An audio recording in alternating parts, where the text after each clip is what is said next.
सुंदर त्यांचा हात आहे. आमची पहिली अशी नुसती ओळख होती, आता खरी ओळख झाली.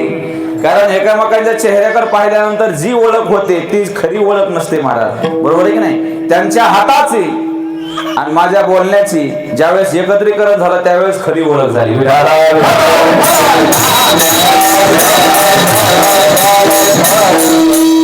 काय असतं माहितीये का, पखवाजा जर चांगला असेल ना तर कीर्तनकाराचं अर्ध कीर्तन झालं म्हणून समजा. कारण पखवाज म्हणजे कीर्तनकाराचा प्राण आहे, प्राण आहे की नाही.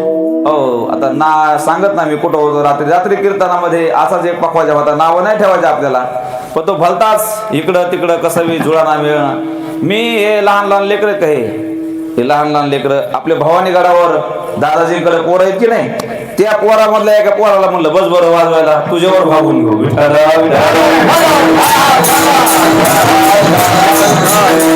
हनुमान महाराज खूप सुंदर हात आहे, स्वभाव चांगला आहे, खूप सुंदर वाजवत आहेत. आणि या ठिकाणी सगळे परिचित अपरिचित गायक मंडळी सर्वांचे नावं घ्यायला आता वेळ नाही. एकतर तुम्ही फराळाच्या आधी केलंय, बरोबर आहे की नाही.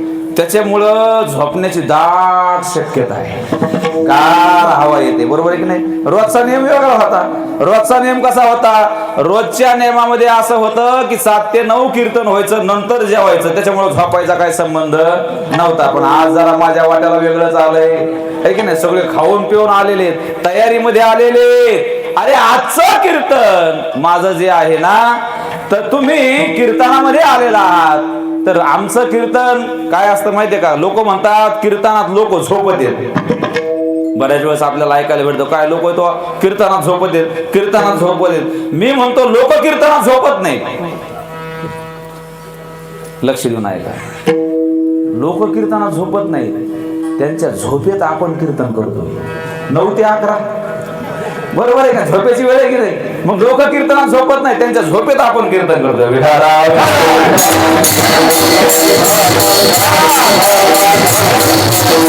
खरंच तुमच्या गावाकडून आदर्श घ्यावा की तुम्ही 7 ते 9 कीर्तन ठेवले. एकदा तुमच्या करता तुम्ही टाळ्या वाजवा.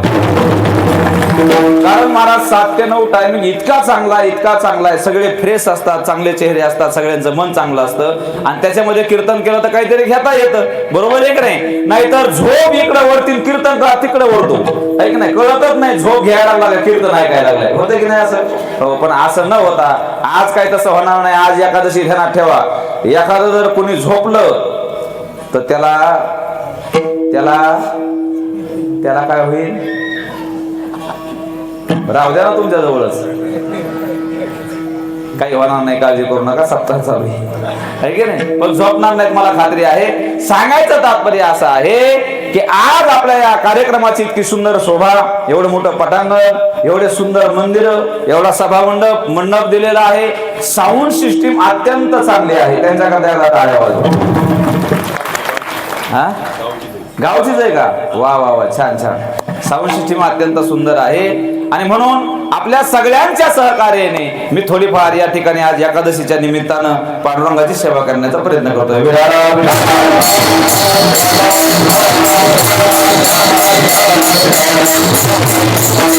या कार्यक्रमाकरता आपण सगळेजण हजर झाला. त्याचबरोबर टाळकऱ्यामध्ये आमचे छोटे छोटे मुलं उभा राहिलेले दिसतात. गावचेच आहेत ना, कुठं शिकायला आहेत का, नाही ना. वा वा, शिकायला नसून सुद्धा ते टाळं घेऊन उभं राहिले, त्यांचं सुद्धा अभिनंदन करतो. कारण महाराज आपण सप्ताह टाळ्या वाजवा त्यांच्याकरता. आपण सप्ताह करायचा महाराज, कशा करता सप्ताह, कशा करता एवढा खर्च, कशा करता एवढा मंडप, कशा करता एवढा आनंद, कशा करता हे सगळे चांगले कशा करता. तर ध्यानात ठेवा, हे सगळं चाललंय आपल्या मुलावर संस्कार होण्याकरता. संस्कार झाले पाहिजे महाराज यांच्यावर, आणि यांच्यावर संस्कार झाले ते कसे होऊन सिद्ध होतं. एवढे छोटे छोटे पोरं, कोणी 3रीला असेल, कोणी 4थीला असेल, कोणी 5वीला असेल, कोणी 6वीला असेल, कोणी 10वीला असेल, कोणी 12वीला असेल, 12वीला आहे की नाही.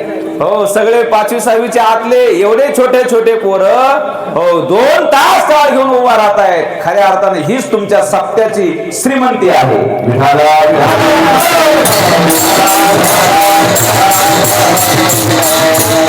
कारण महाराजांनी असं म्हटलंय, तरणा भाग्यवंत नटे हरी कीर्तनात. भगवान परमात्म्याला जे आवडत आहे ना, त्याच्यामधला हा एक पहिला प्रकार आहे. का तुम्ही पहा, ज्यावेळेस आपण देवाकडे जातोय, आज एकादशी बऱ्याच जणांना पांडुरंगाचं दर्शन घेतलं असेल.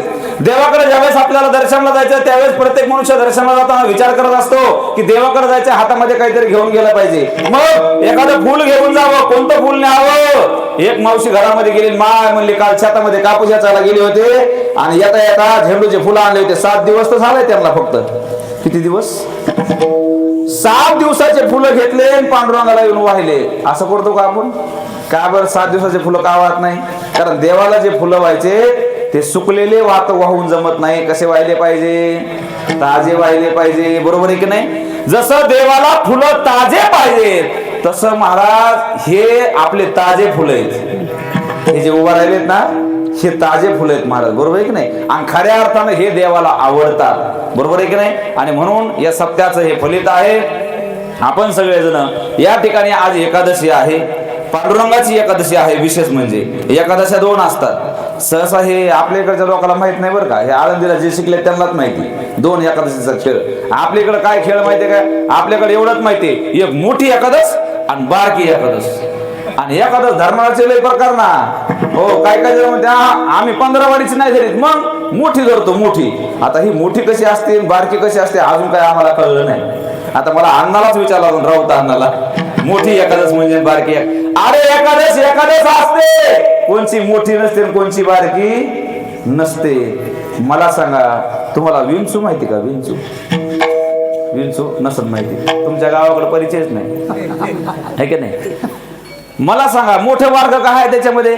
मला सांगा, मोठा जर विंचू चावला तर आग होते. बरोबर आहे की नाही? आणि छोटा चावल्या काय गुदगुल्या होत्यात का? काय होतं? आगच होती की नाही? म्हणजे मोठा विंचू काय आणि छोटा विंचू काय? ठणका. तसं 15 वारी एकादश काय आणि महिन्याची एकादश काय? तुम्हाला त्याचं फळ सारखंच आहे.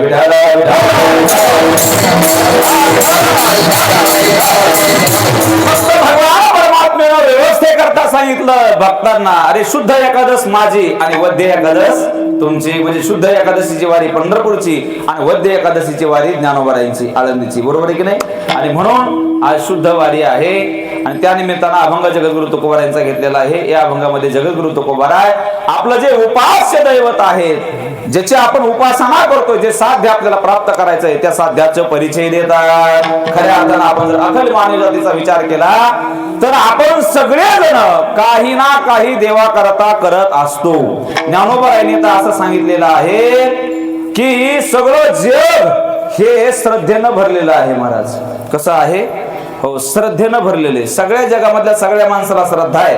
फक्त त्या श्रद्धेमध्ये देवाची उपासना करत असताना काही लोक देवापर्यंत जातात आणि काहीला मात्र देवापर्यंत जाता येत नाही. का जाता येत नाही? त्याचं कारण आहे, ज्या साधनाच्या द्वारा आपल्याला देवापर्यंत जायचंय त्या साधनाचं ज्ञान असायला पाहिजे. ज्या साधनानं आपल्याला साध्य प्राप्त करायचंय त्या साध्याचं सुद्धा आपल्याला ज्ञान असलं पाहिजे. म्हणजे साधनाचं सुद्धा ज्ञान असावं, साध्याचं सुद्धा ज्ञान असावं आणि मग कर्म केलं तर त्याचं फळ मिळत असतं.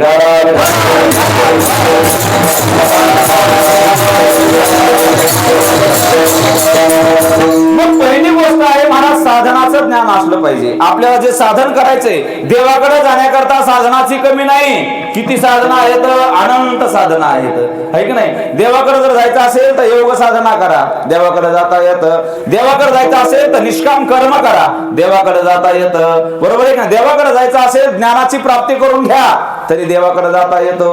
म्हणजे देवाकडे जाण्याकरता तुम्ही नुसतं नामस्मरण जरी केलं तरी देवापर्यंत आपण पोहोचल्या जातो. म्हणजे देवाकडे जाण्याकरता रस्त्याची कमी अजिबात नाही. तुम्हाला व्यवहार सांगू, मला सांगा, जर आपल्याला मुंबईला जायचं असेल तर मुंबईला जाण्याकरता गाड्या कमी आहेत का? नुसत्या हायवेला उभा राहा ना, लगेच गाड्या आहेत मुंबईला जायला. तुम्ही नांदेडला उभा राहिला तरी गाडी भेटणार, कोल्हापूरला उभा राहिला तरी गाडी भेटणार, नागपूरला उभा राहिले तुम्ही मुंबईला जायला गाडी भेटणार. जाऊ द्या, महाराष्ट्र सोडून द्या, कर्नाटक मध्ये गेले, है की नाही? कर्नाटक मध्ये गेले तुम्ही, हुबळीला उभा राहिले, हुबळी आहे की नाही? नका का बस भेटना पण रेल्वे तर भेटेल ना. एवढ्या लांबून यायचं म्हणलं, मुंबईला यायचंय तुम्हाला रेल्वे भेटेल, उत्तर प्रदेशला जा, इकडं मध्य प्रदेशला, कुठंही जरी गेले आणि मुंबईला जायचं म्हणलं की गाड्या भेटतात. का? कारण मुंबई शहरच असं आहे की भारताच्या जगाच्या नकाशात कुठूनही तिकडे विमान येतात आणि कुठूनही गाड्या येतात. म्हणजे तिथं जाण्याकरता साधनाची कमी नाही. जसं तसं देवाकडे जाण्याकरता सुद्धा महाराज साधनाची कमी नाही. ज्याला जे करायचं ते करा, ते साधन तुम्हाला देवापर्यंत नेऊन पोहोच करणार आहे. बरोबर आहे की नाही? मग साधन भरपूर आहेत, पण साधनामध्ये गोंधळ नाही, साधन करणारामध्ये गोंधळ आहे.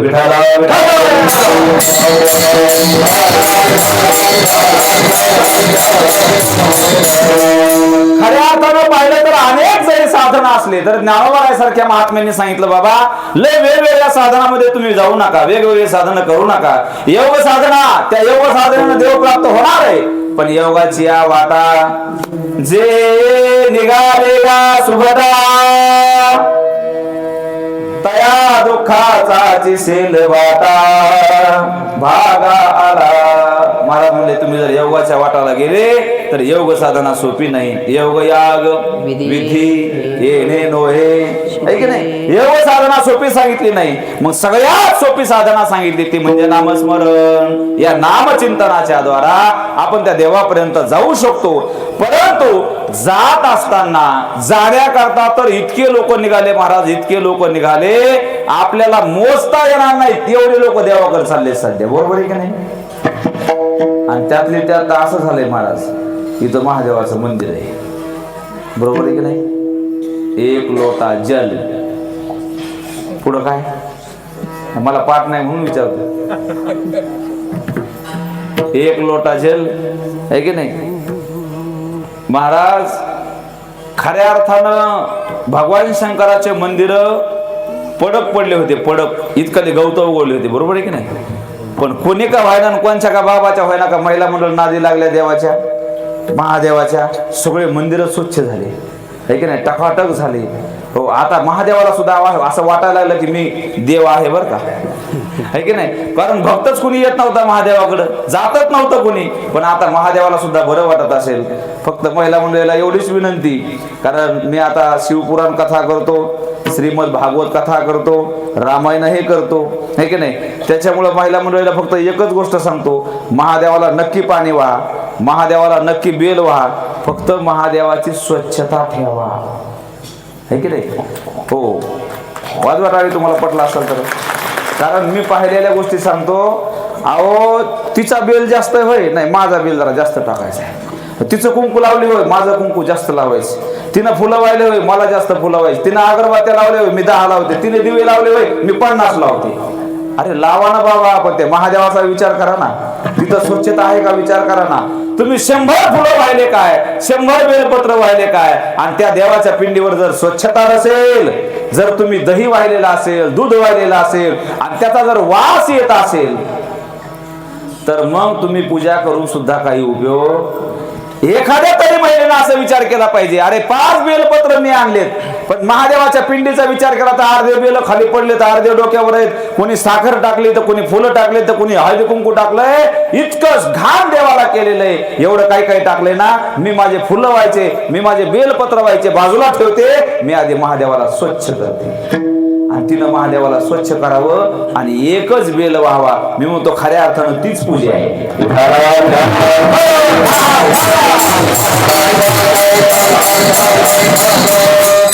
म्हणून ध्यानात ठेवा, इथं भगवान शंकराचं मंदिर आहे. आपण सगळे त्याला भगवान शंकराची पूजा करत असतो. सांगायचं तात्पर्य असं आहे की भजनाकरता देवाकडे जाण्याकरता इतके लोक चाललेत, मोजमाप नाही महाराज त्यांचं. किती लोक वाटायला लागले सध्या, किती लोक रस्त्याला लागलेत भक्तीच्या. खूप मंडप भरलेला आहे, सगळे लोक चाललेत महाराज. पण मला सांगा, हे सगळेच लोक देवापर्यंत पोहोचतात का?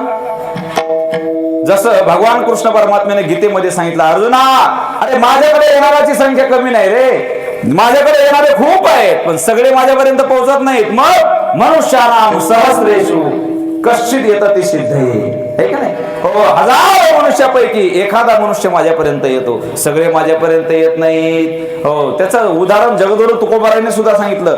तुकोबारायने सांगितलं, हे पहा, आता एका फळाचं सीझन आलंय बघा. आता एक फळ येणार आहे खाण्याकरता आपल्याला. काय नाव त्याचं? आंबा. बरं झालं तुम्ही सांगितलं पटकीनं, नाही तर ह्या सगळ्यांना प्रश्न पडला होता, मलाच प्रश्न पडला होता, यांनी सांगू ना टरबूज आहे की नाही. हो, आंबा आता जवळ आलाय की नाही. जगद्गुरु तुकोबाराय म्हटले आंब्याची बाग असावी आणि त्या बागेला मोहर यावा.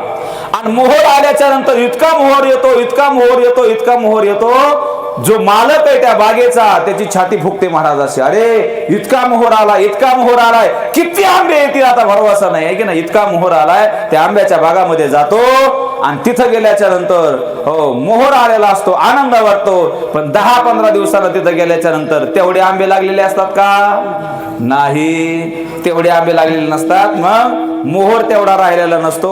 मग आंबे लागले, कैऱ्या लागलेल्या छोट्या छोट्या त्याला दिसतात. मग कैऱ्या पाहिल्यानंतर त्याला असं वाटतं की जेवढा मोहर आला तेवढ्या कैऱ्या नाही लागल्या, नाही लागू द्या, पण जेवढ्या कैऱ्या लागल्या देवा एवढ्या जरी टिकल्या ना तर खूप आंबे येतील मला, बरोबर आहे की नाही. मग तो असा विचार करतो, 10-15 दिवसांना परत त्या बागेमध्ये जातो, पाहतो तो जेवढ्या कैऱ्या लागल्या होत्या तेवढ्या कैऱ्या शिल्लक राहिल्या आहे की नाही, खाली पडल्या होत्या, बऱ्याच खाली पडलेल्या होत्या. मग त्यानं विचार केला, देवा जाऊ दे, हे कैऱ्या नाही लागू दे, पण आता जे आंबे पकलेत हे की नाही, जे कोळीला लागायची शक्यता आहे, असे तरी आंबे काही कमीत का माझ्या बागामध्ये, खूप आंबे आहेत. मग त्यानं ते सगळे आंबे पाहिले, आंबे सगळे टिकले महाराज शेवटपर्यंत. आंबा पहाडाला लागला आहे की नाही, आणि पहाडाला लागल्याच्या नंतर सगळे आंबे त्यानं घेतले आणि आपल्या घरी नेले, आडीमध्ये पिकवायला टाकले, आडीमध्ये टाकले, बरोबर आहे की नाही. मग मला सांगा, त्या आडीमध्ये टाकल्याच्या नंतर सगळेच आंबे पिकले का? पिकले का? मला ते आंबे नाही सांगायचे, मला जरा दुसरंच सांगायचं, पण तुमच्या ध्यानात आलं तर बरं आहे, नाही तर जाऊ द्या. नाही नाही, सगळेच आंबे पिकले का? नाही ना महाराज, त्याच्यातले काही काही आंबे म्हणजे कोण म्हणलं नसले, हा असं सांगायचं म्हणजे मला जरा पुढे चालता येईल. सगळे पिकले नाही महाराज, त्याच्यामधले काही काही नासले, बरोबर आहे की नाही. म्हणून ध्यानात ठेवा, परमार्थामध्ये आलेले आंबे, परमार्थामध्ये आलेले आंबे जरा ध्यानात ठेवा. सगळेच आंबे पिकत नाहीत बरं का, बरेच आंबे मध्येच नासत आहेत. कधी नासत आहेत सांगू का? कधी नासत आहेत सांगू का? अहो, एखाद्यानं 12 वर्ष गळ्यामध्ये माळ घातली, प्रत्येक कीर्तनाला, प्रत्येक सप्त्याला, प्रत्येक महाराजांच्या पुढे, सगळ्या महाराजांच्या वलकी, सगळ्याला चहा पाणी, सगळ्याला जेवण, आणि 12 वर्ष झाल्याच्या नंतर त्याच्या ध्यानामध्ये आलं काय मजाचे आहे ना म्हणला परमार्थामध्ये. आणि नेमकी देवीची जत्रा आली होती, देवीची जत्रा आली, आणि देवीची जत्रा आली तेव्हा म्हणला या परमार्थापेक्षा देवीच्या जत्रेत लईच मजा आहे. हो महाराज त्यानं काय केलं, टप्पुरी माळ, मण्याची माळ घातली होती है की नाही. उद्या परवा दिवशी देवीची जत्रा आहे म्हणता, असा गळ्यामध्ये हात घाला, त्या दिशेने माळ तोडून टाकली आणि चला म्हणला आता देवीच्या भजनाला, आराध्याच्या गाण्याला. मला सांगा, 12 वर्षे माळ जपली, 13व्या वर्षी माळ काढली, समजावं आंबा असे किती. मला काय सर्वे नाही करायचा आहे की नाही, सर्वे नाही करायचा महाराज.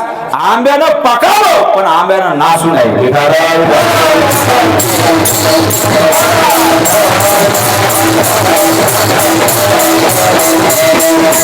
बरं, ह्या नासक्या आंब्याचं काय साधं काम नाही महाराज, तू एकला नासत नाही ना.